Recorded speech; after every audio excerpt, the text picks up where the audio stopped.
Ambassador Claire Mitchell sat in her office looking out at the stars. The space station Harmony Point was quiet today. Too quiet. She had been Earth's voice here for 3 years, talking with aliens from 17 different worlds. Today felt different. Her computer made a soft sound. A message from Earth Command appeared on the screen. Claire read it once, then twice, then a third time. She could not believe what she was seeing. All human diplomatic missions will end immediately. Return to Earth now. No questions, no delays. This order comes from the highest level. Claire's hands shook as she read the message again. There was no explanation, no reason given. Just orders. To pack up and leave everything behind. She looked around her office. Pictures of her family sat on the desk. Awards from different alien governments hung on the walls. 3 years of her life building friendships and trust with species from across the galaxy. All of it had to be left behind. Captain Jake Sullivan received the same message aboard his ship, the Venture. He was in the middle of taking trade agreements to 6 different worlds. The cargo hold was full of Earth goods that aliens loved. Coffee, chocolate, music, and books. Simple things that had made humans popular across the galaxy. Jake called his crew together. "We're going home," he told them. "Right now. No stops, no explanations to anyone." His first officer, Lisa Brooks, looked confused. "Sir, what about our delivery to the Morphic worlds?" "They're expecting us tomorrow. They'll have to wait forever," Jake said. His voice was hard. "We leave in 1 hour. Tell everyone." Dr. Amanda Foster was working late in her lab on Kepler 7 research station. She had been studying alien diseases for 2 years. Her work could save millions of lives across the galaxy. Human and alien lives. When the message came, she stared at it for a long time. Then she did something that shocked her alien partners. She deleted everything. Every file. Every research note. Every breakthrough discovery. Her alien friend Dr. Zix Aw walked in just as she finished. "Amanda, what are you doing?" the tall blue alien asked. "Our cancer research was almost complete." Amanda looked at her friend with sad eyes. "I'm sorry, Zix. I have to go home." "But why? What happened?" Amanda packed her personal items without answering. She could not tell Zix the truth because she did not know it herself. She only knew that Earth wanted all humans to come home immediately. Across the galaxy, the same scene played out on dozens of worlds. Human teachers left their alien students in the middle of lessons. Human doctors walked out of hospitals where they were treating sick aliens. Human engineers stopped working on projects that would help build better cities. The aliens were confused. Humans never acted this way. Humans always explained things. They always said goodbye properly. They always kept their promises. Lieutenant Commander Ryan Peters sat in his small office reading reports. He worked for Earth's intelligence service, watching for threats to human colonies. His job was to make sure Earth stayed safe while working with aliens. The message to leave came just as he was reading something very interesting. Strange communications between alien governments. Secret meetings. Plans that mentioned humans in ways that made Ryan's stomach feel sick. He copied the files to a secure drive and packed quickly. Whatever Earth Command had discovered, it was big enough to make them pull every human out of alien space. On the Zeltharian homeworld, Trade Minister Kexthul tried to call Ambassador Claire. The phone rang and rang. No answer. He tried again. Still nothing. Kexthul was worried. The humans had never ignored calls before. They were always polite, always helpful. Even when they disagreed, they talked things through. He called his assistant.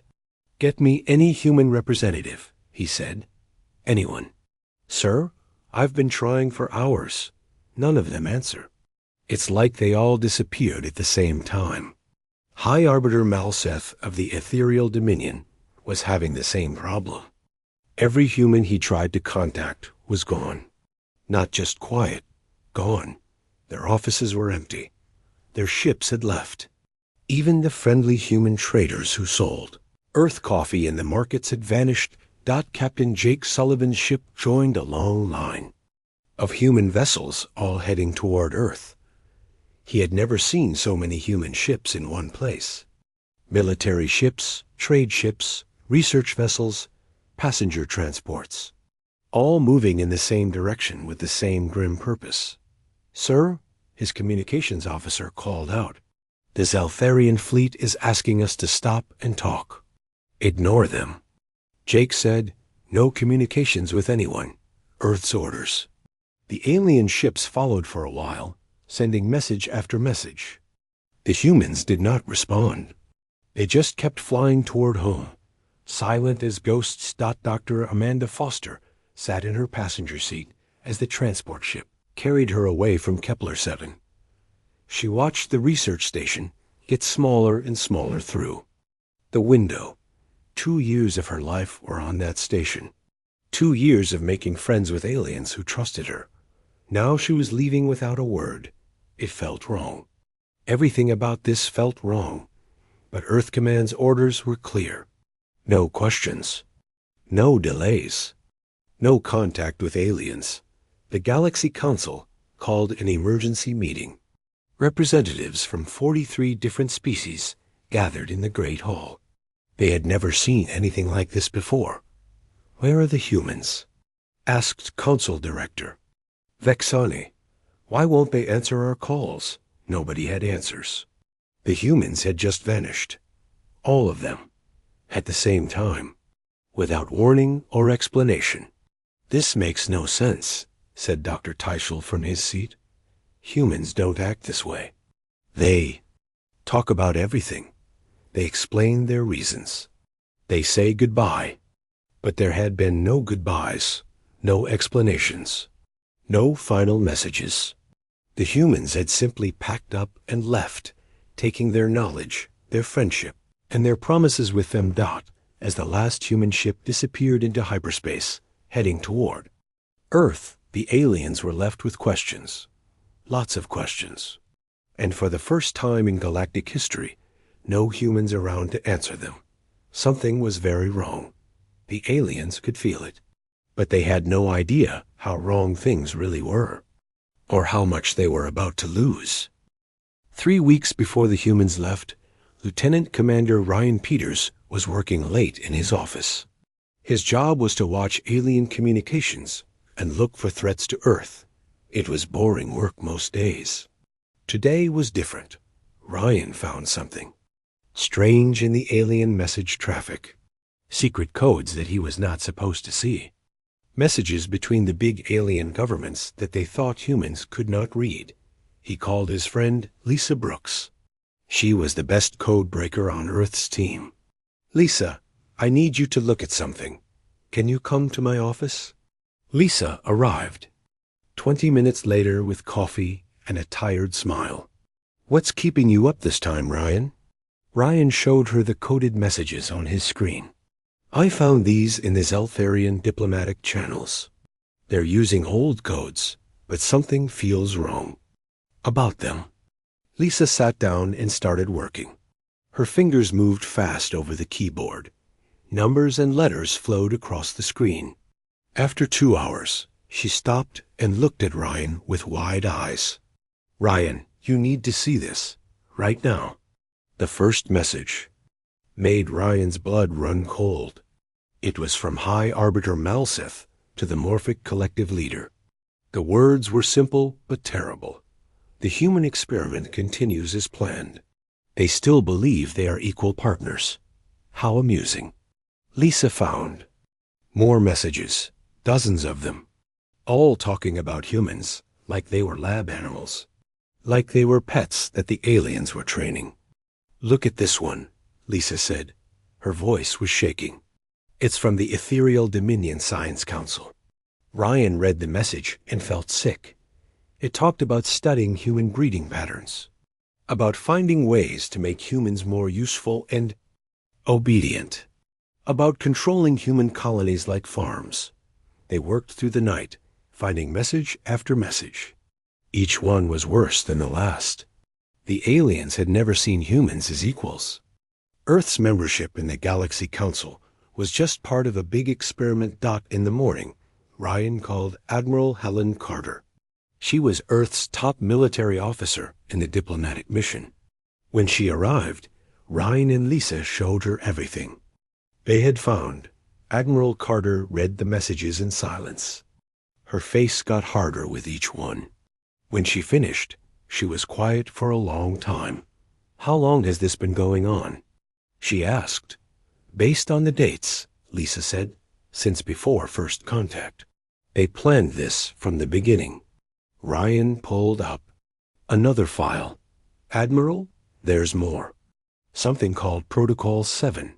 The Protocol 7 file was locked with the highest alien security codes. It took Lisa 3 days to break it. When she did, they wished she had not. Protocol 7 was a plan to destroy human colonies if they became too advanced or too independent. The file had detailed maps of every human world. It listed the exact weapons needed to kill everyone on each planet. The most terrible part was how casual it sounded. The aliens talked about killing billions of humans, like they were discussing the weather. Dr. Kevin Ross joined their team when Admiral Carter called him in. He was Earth's top scientist working with alien research projects. When he saw the files, he understood something horrible. "They've been using us," he said. "Every joint research project, every technology trade, every medical advance we've shared. It was all designed to make us dependent on them while they studied our weaknesses." Dr. Ross showed them reports from his own work. "Look at this. Every time we made a breakthrough, they asked for complete details. But when they shared technology with us, they only gave us pieces, never the whole picture." Ryan found communications proving Dr. Ross was right. The aliens had been carefully controlling what technology humans received. They gave Earth just enough to keep them happy, but not enough to become truly independent. Lisa discovered financial records that made everything worse. "The aliens have been betting on us," she said. "Like we're racehorses. Some think humans will become useful slaves. Others think we'll need to be destroyed. They're gambling on which one happens first." Admiral Carter called an emergency meeting with Earth's leadership. She sent the files to the most secure channels available. The response came back in 6 hours. Earth's president, along with the Military Command and Science Council, reviewed everything. Their decision was quick and final. All humans will withdraw from alien space immediately. No explanations will be given. All diplomatic contact will cease. This is not a negotiation. This is survival. The order went out that same day. Every human in alien space received the same message that Claire Mitchell got. Leave now. Ask no questions. Cut all contact. But there was a secret part of the order that only the leaders knew. While the aliens thought humans were leaving in defeat, Earth was actually starting the biggest project in human history. Dr. Ross and his team began collecting every piece of alien technology that humans had access to. Instead of giving it back, they kept it all. Every computer, every weapon, every piece of medical equipment, everything. "If they want to treat us like lab animals," Dr. Ross said, "then we'll show them what happens when the animals get out of the cage." Ryan and Lisa worked with intelligence teams to copy every alien communication they could find. Not just the secret ones, everything. Trade routes, military positions, technology blueprints, government structures. "We're going to disappear," Admiral Carter told her staff. "But we're taking everything we've learned with us. When we come back, we'll be ready." The hardest part was keeping the secret from the good aliens. There were many alien friends who had been kind to humans, who had worked honestly with them, Who would be hurt by humanity's sudden departure? Dr. Amanda. Foster thought about her friend Dr. Zixall as she deleted her research files. Zix was a good person who really cared about saving lives. But the secret messages showed that even the good aliens were part of the system that saw humans as experiments. Captain Jake Sullivan watched alien ships following his convoy and felt sad. Many of the aliens calling to him were friends, but Earth's. Orders were clear. No contact, no explanations. Complete silence.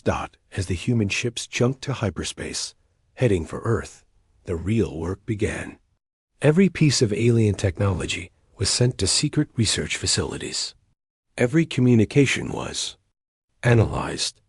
Every friendship was examined to see which aliens could be trusted.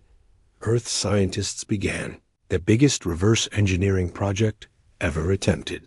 They had alien computers, alien weapons, alien medical devices, and alien manufacturing equipment. Now they would figure out how it all worked, but they would not just copy it. They would improve it, make it better, make it human. The aliens thought they were watching humans run away in fear. They had no idea that humanity was going home to prepare for something the galaxy had never seen before. Earth was about to become something new, something the aliens had never planned for. In their careful experiments, something that would change everything. The secret files showed that the aliens saw humans as primitive creatures who needed guidance and control. They were about to learn just how wrong they were. In hidden laboratories across Earth, human scientists worked day and night. They were not trying to catch up to alien technology anymore. They were trying to surpass it. 6 months had passed since the humans disappeared. The Galaxy Council met every week now, trying to understand what had happened. Today's meeting was like all the others, full of questions with no answers. Council Director Vexani looked around. The great hall, the human seats were empty. They had been empty for half a year. Has anyone made contact with Earth? The answer was always the same. No. Trade Minister Kexthul stood up. His voice was tired. The economic reports are getting worse. 17 major trade routes have collapsed without human logistics support. How is that possible? Asked Dr. Teichel. Humans were just one species among many. Kexthul pulled up charts on the main screen. That's what we thought. But look at these numbers. Humans were running supply lines between 43 different worlds. They connected species that couldn't work together directly. The charts showed the problem clearly. Humans had become the middle traders for dozens of alien species who didn't like each other.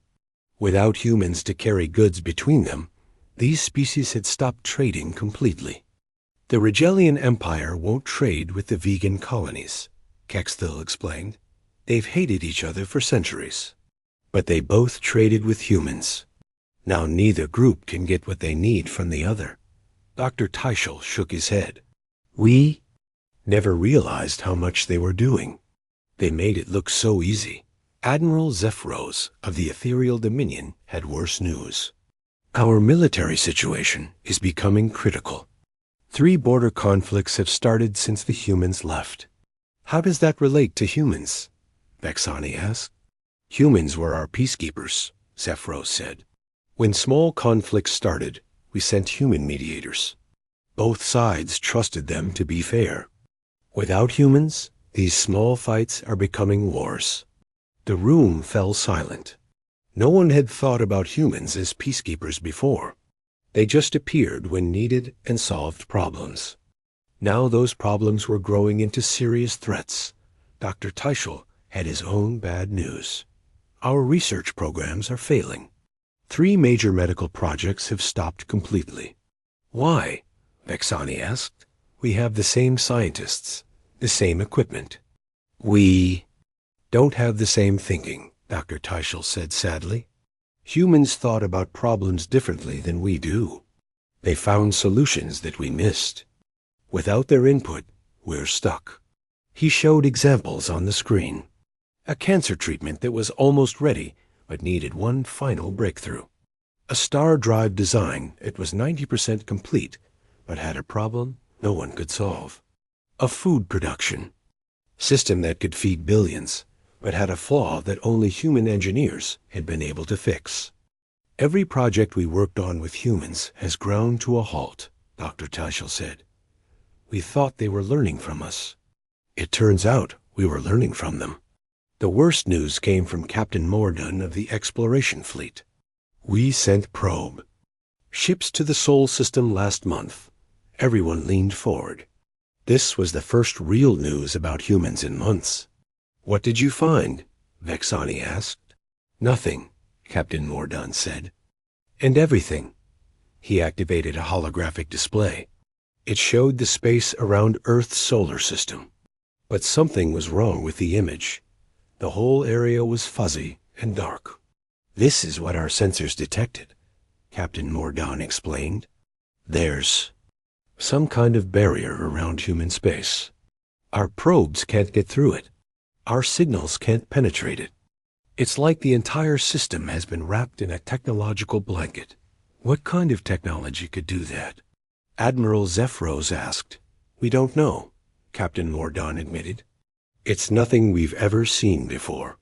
Our best scientists are studying the data, but they're completely puzzled. Dr. Tyschel looked at the fuzzy image. That's impossible. Humans didn't have that kind of technology 6 months ago. Maybe they did, Vexani said quietly. Maybe we never knew what humans were really capable of. The meeting continued with more bad news. Food shortages on 12 worlds because human agricultural advisors were gone. Manufacturing problems because human quality control experts had left. Communication breakdowns because human translators were no longer available. Most alarming of all were reports from the frontier regions. 3 aggressive species had started expanding their territory. They had been held in check by human patrol fleets. Now those fleets were gone. The Krillian horde has taken 4 systems in the past month, Admiral Zephyros reported. They know humans aren't coming to stop them. What about our own fleets? Vexani asked. Stretched too thin. Humans were handling border security in 17 different sectors. We don't have enough ships to cover all those areas. The younger species in the galaxy were suffering most. Many had just joined the galactic community. They relied on human mentors to help them understand complex politics and technology. Ambassador Thylex from the Novarian Republic spoke with a shaking voice. My people don't understand what happened. One day, humans were teaching us how to build better cities.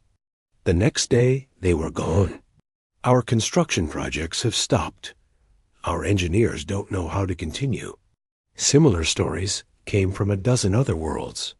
Humans had been quietly helping younger species develop their civilizations. Without that help, progress had stopped. Even worse, some of the younger species were starting to blame the Galaxy Council for driving humans away. The Centauri Federation is asking hard questions, Ambassador Thylex continued. They want to know what we did to make humans leave. They're threatening to quit the council if we don't bring humans back. Visani felt a headache coming on. The Galaxy Council was supposed to be a force for peace and cooperation.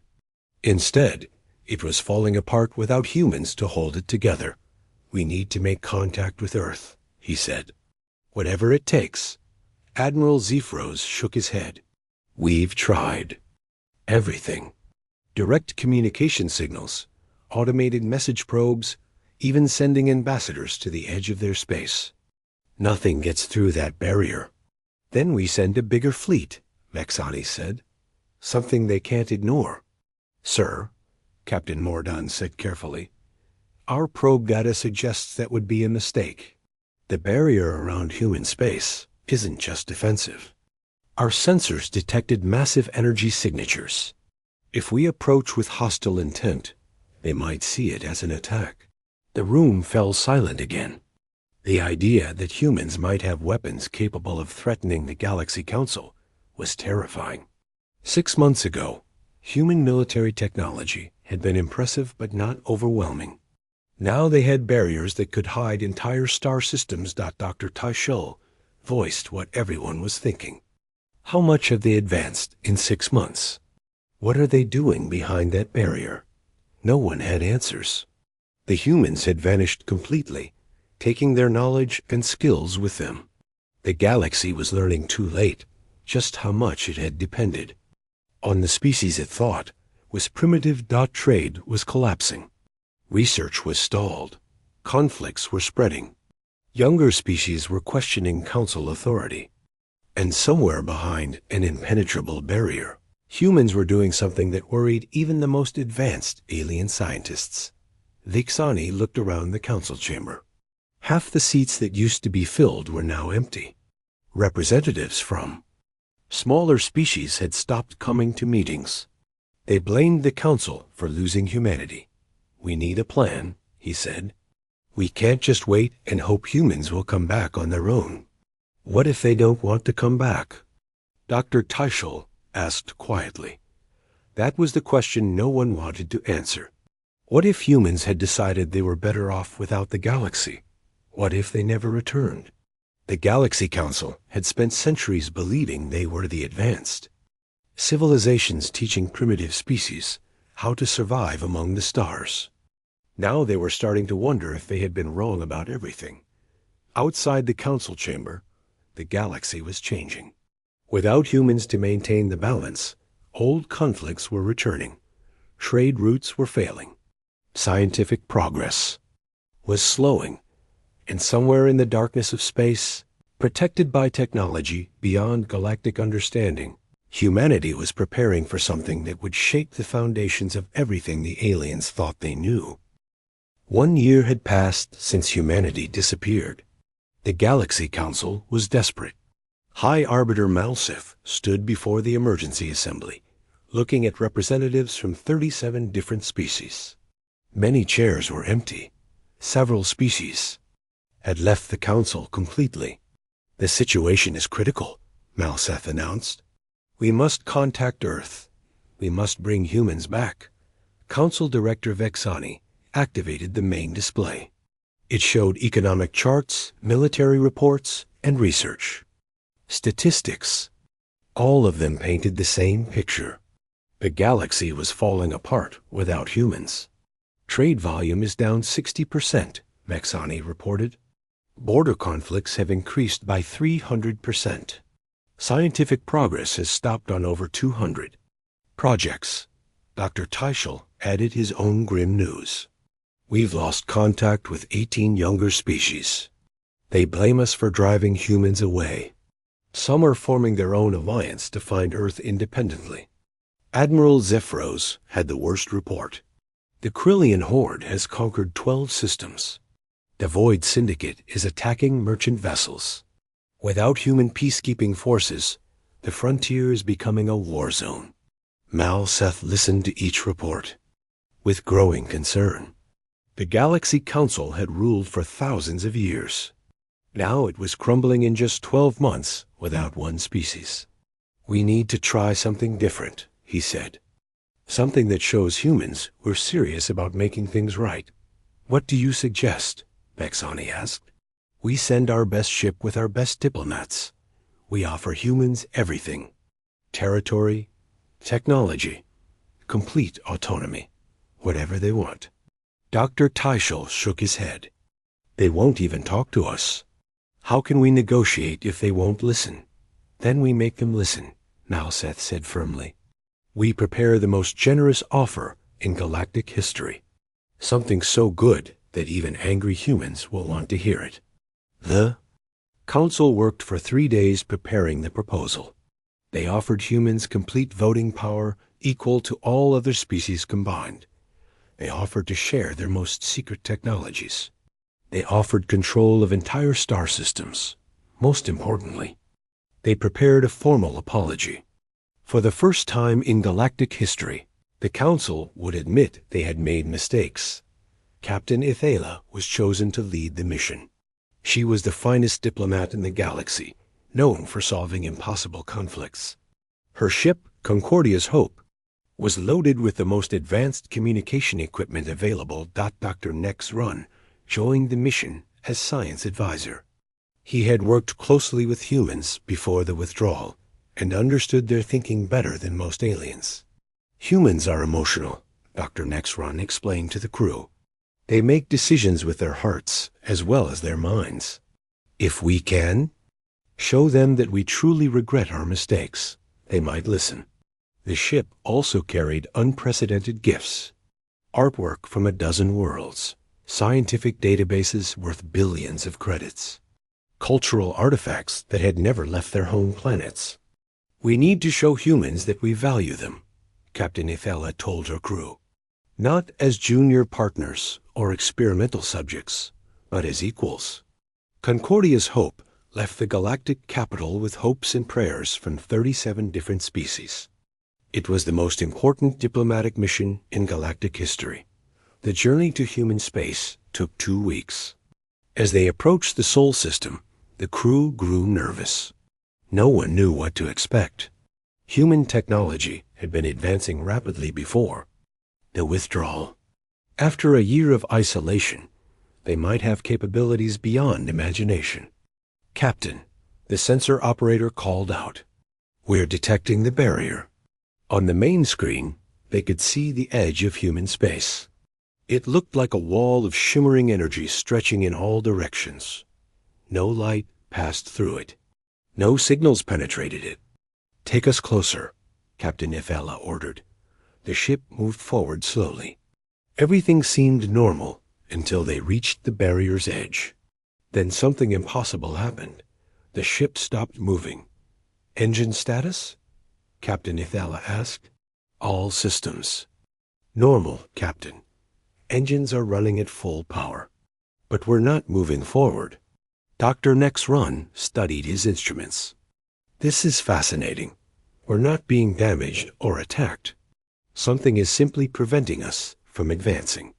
They tried different approaches. Moving up, down, left, right. Nothing worked. The invisible barrier held them in place like a giant hand. It's like they're controlling space itself, the navigation officer said in amazement. Captain Ithella made a decision. Open all communication channels. Broadcast on every frequency. This is Captain Ithella of the Galactic Council ship. Concordia's Hope, she announced. We request permission to speak with human representatives. We bring offers of peace and cooperation. For an hour, there was no response. The crew waited nervously. Some wondered if humans were even listening. Then the main screen activated. A human woman appeared. She was wearing a military uniform that no alien recognized. Her expression was calm but cold.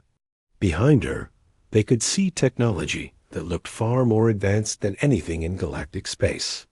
I am Colonel Patricia Hayes, Director of External Affairs for the Human Federation, she said. You have 30 minutes to present your case. Choose your words carefully. This is your only opportunity. Captain Ithella felt relief and terror at the same time. Humans were listening, but this woman looked nothing like the friendly diplomats they remembered. Colonel Hayes, thank you for speaking with us. I am Captain Ithella, representing the galaxy. Council, we come with a formal apology and offers of genuine partnership. Colonel Hayes remained expressionless. Continue. Captain Ithella launched into the prepared speech. She apologized for past mistakes without admitting to the conspiracy. She offered humans equal representation in the council. She promised complete autonomy for human colonies. Dr. Nex Run added details about the gifts they had brought. Technologies and artwork worth more than entire planets. When they finished, Colonel Hayes was quiet for a long moment. When she spoke, her words changed everything. You misunderstand the situation. You assume we want something from you. You assume we need you. Both assumptions are incorrect. The alien crew exchanged worried glances. This was not going as planned. Colonel, Captain Ithella said carefully, surely we can find common ground. The galaxy benefits when all species work together. The galaxy you created benefits those who control it, Colonel Hayes replied. We are no longer interested in being controlled. Behind Colonel Hayes, other humans were visible working with technology that looked impossible. Devices that seemed to bend light and space. Computers that responded to thought rather than touch. We have spent the past year advancing beyond your comprehension, Colonel Hayes continued. We no longer need your trade routes, your technology, or your protection. Dr. Next Run leaned forward. Surely you miss your friends among our species? Many aliens worked honestly with humans. For the first time, Colonel Hayes showed emotion. Sadness flickered across her face. Yes, we remember our friends. We also remember who betrayed us. The words hit Captain Ithala like a physical blow. Somehow, humans knew about the conspiracy. They knew about the experiments. They knew everything. We have new allies now, Colonel Hayes said. Species from beyond your local galactic cluster who treat us as equals from the beginning. The implications were staggering. Humans had not only advanced their technology, they had found new partners. The Galaxy Council was being replaced. What would it take for humans to rejoin galactic civilization? Captain Ithala asked desperately. Colonel Hayes smiled, but it was not a friendly expression. Humans are no longer interested in joining your civilization. We are building our own. Another human appeared on screen. Captain Ben Rodriguez wore a uniform that radiated authority. Behind him, they could see a massive ship through a window. It was larger than anything in the galactic fleet and seemed to be made of materials that glowed with inner light. This is the Independence, Captain Rodriguez said. Our new flagship, one of many. The message was clear. Humans were not hiding in fear. They were building an empire. You have 72 hours to send individual species representatives if you wish to discuss limited trade agreements, Colonel Hayes announced. Only species that prove themselves trustworthy during our time among you will be considered. After that, this communication channel closes permanently. Choose wisely. The screen went dark. Concordia's hope was released from whatever force had held it. But instead of feeling free, the crew felt trapped by the enormity of what they had learned. Humans were no longer the junior species seeking acceptance. They had become something new, something powerful, something that no longer needed the galaxy that had tried to control them. Captain Ithala sent an emergency transmission back to the Council. The message was simple but terrifying. Humans have evolved beyond us. They hold all the power now. The 72-hour deadline had passed. Across the galaxy, alien governments frantically tried to contact Earth. Some species sent desperate messages of apology. Others offered massive bribes. A few threatened war. The humans responded to exactly 7 species. Colonel Patricia Hayes sat in her new office aboard Independence Station, humanity's mobile capital. Through the massive windows, she could see ships from 3 different galaxies. Human vessels worked alongside strange alien craft that the Galaxy Council had never seen before. Dr. Nathan Price entered her office carrying reports. He was Earth's new chief scientist, responsible for the technological revolution that had transformed humanity in just 1 year. The responses are sorted, Dr. Price said, placing files on her desk. 7 species qualified for limited trade agreements. 37. Others are still begging for contact. Patricia reviewed the list of approved species.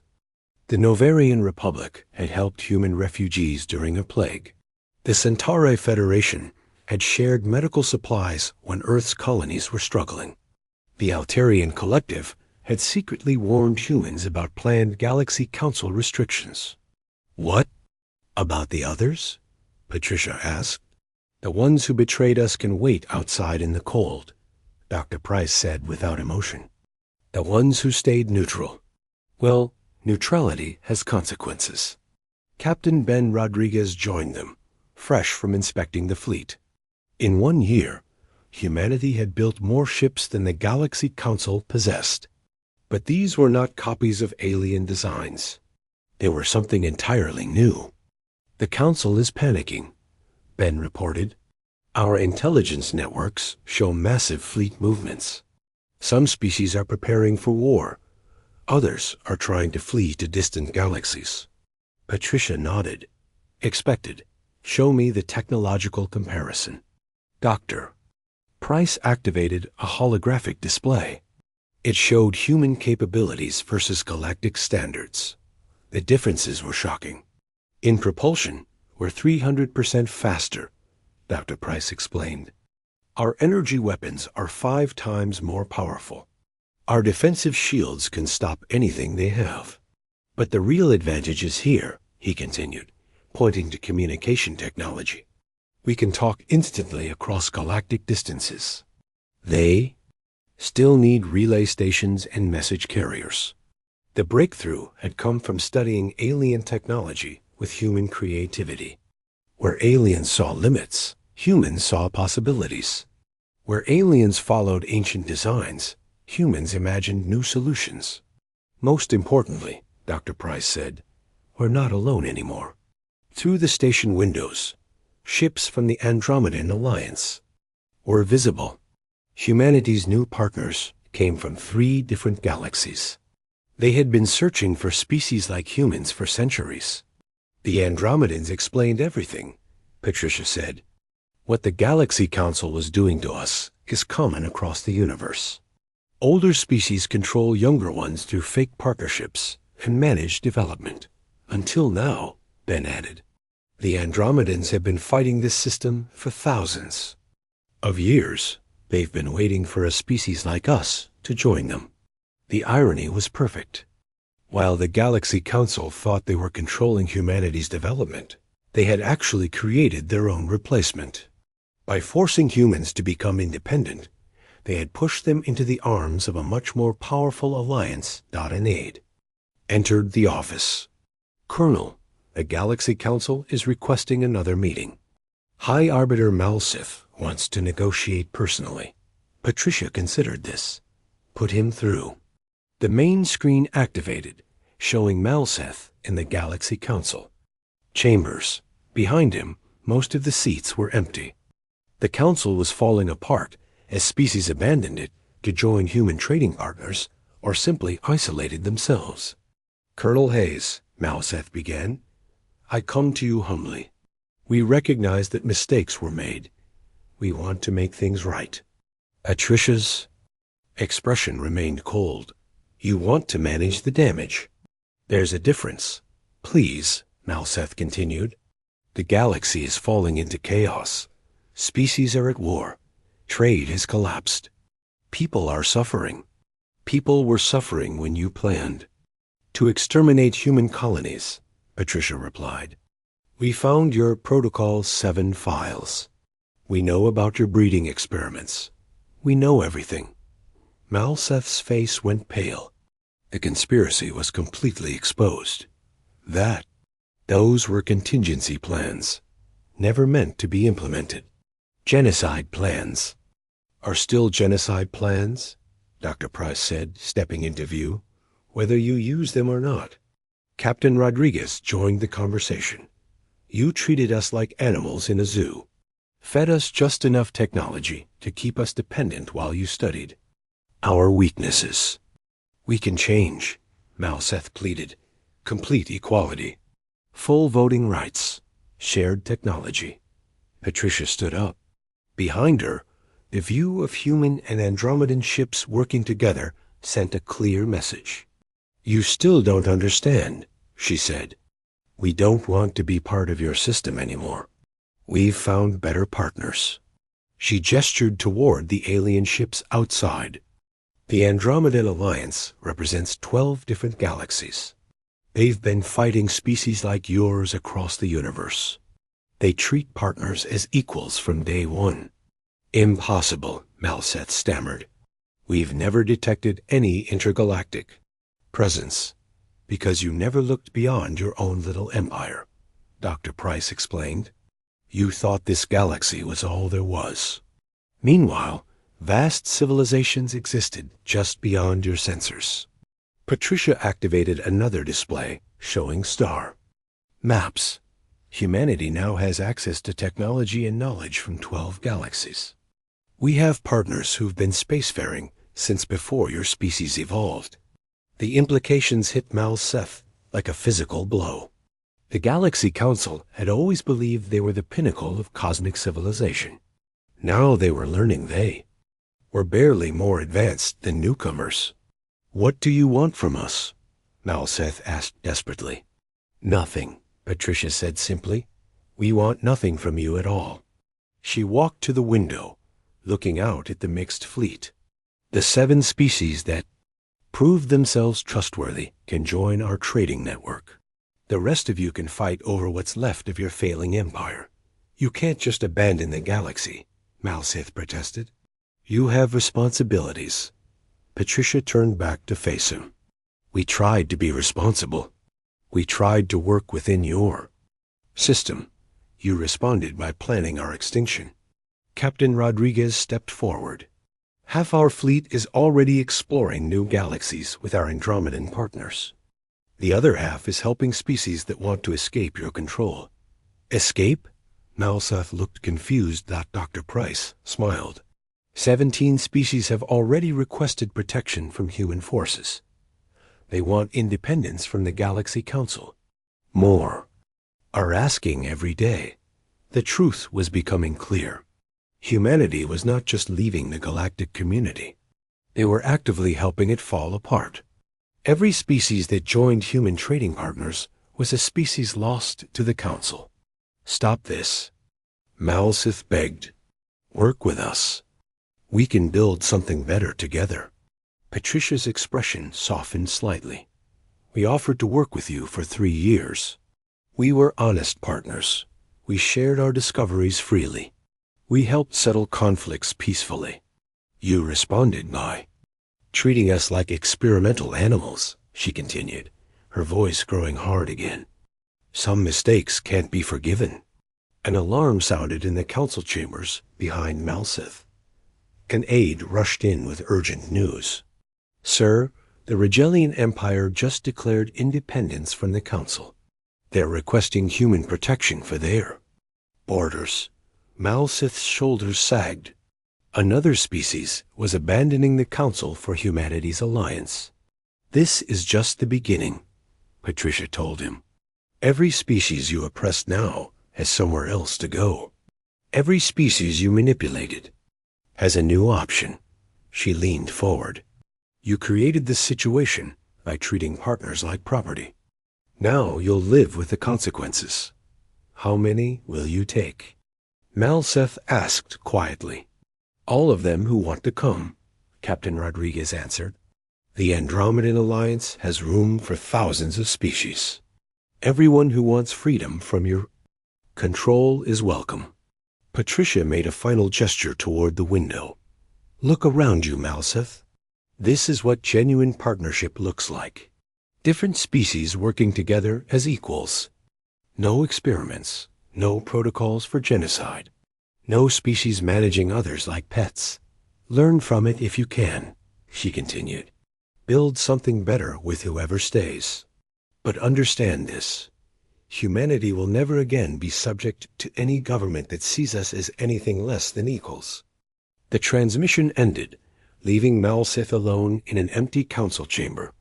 Outside the station, human ships prepared for departure.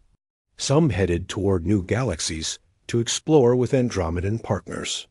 Others escorted newly independent species to safe territories beyond Council reach. Humanity had entered the galaxy as hopeful newcomers, seeking friendship and knowledge. They were leaving as liberators, carrying with them everyone who wanted freedom from an empire built on control and deception. The Galaxy Council would survive, but it would rule over a much smaller, much lonelier domain. The age of their control was ending. The age of genuine galactic cooperation was just beginning. And at its center stood humanity. No longer the students, but the teachers, showing the universe what partnership really meant.